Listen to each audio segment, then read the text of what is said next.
Одлуката за скалесто ограничување на маржите дава резултат, бидејќи е регистрирано намалување на инфлацијата и на цените.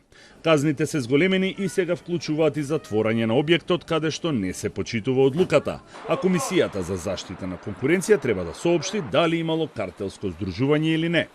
Со законските измени, правните субјекти кои нема да ја почитуваат владината одлука се соочуваат со казна од 500 до 10.000 евра во зависност од големината на субјектот, но и со затворање на објектот каде што се затекнати неправилностите. Имаме дефлација во однос на претходниот месец 1,3% и имаме намалување на цените на основните прехранбени производи и пијалоци 3%. Тоа значи дала резултат ова одлука. Под наша надлежност е работењето на Државниот пазарен инспекторат и од она што го имаат утврдено на терен во однос на прекршување на мерките одлуките донесени од владата за ограничување на бруто профитните маржи со основните прехранбени производи, ке имаме одредени казни и затворени одредени маркети каде се поголемите и прекршувања.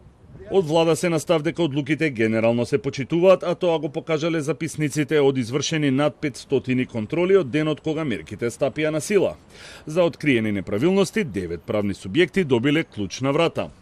Констатирани се околу 65 неправилности врз основа на Законот за трговија и Законот за заштита на потрошувачите, како и непочитување на одлуката кај 9 правни субјекти, маркети, аптека и увозници дистрибутери, кај кои е изречена забрана за вршење на дејност од 15 дена и соодветен платен налог.